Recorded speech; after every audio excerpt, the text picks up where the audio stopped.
Guys, for today's video, gagawa po tayo ng baon ng aking anak ko si Alicia. Ayan, ang kanyang baon yogurt, Del Monte, yung Vita Cubes, at Bansana. So, ang gagawin natin dyan ay una muna at Magic Flakes pala.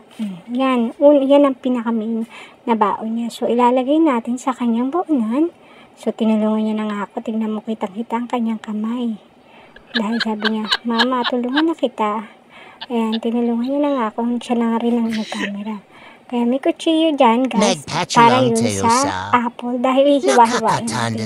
Ayan ang Vita Cubes. At ilalagay natin. So, kinamay ko na nga at malinis naman ang kamay ko dahil nagugas naman ako ng kamay. So, yan, isa-isa ko. So, kailangan 5 pieces lang ang kanyang baon na ganyan. Kasi hindi pwedeng sumobra. At yan, naghiwa na nga ako ng apple. At inilagay ko na rin sa kanyang baonan. Ito naman sa isang space. Kasi may space pa dun sa kapila. Kaya dun na ilalagay ang apple. So, yan na nga. Nilagay ko na isa-isa. At ayan na nga. Nilagay ko na. At may natira pang apple. Syempre. Kaya naman, yung natirang apple ay kakain. Syempre ng aking anak. So, yan na nga ang kanyang baon. Tuwan-tuwa yan siya.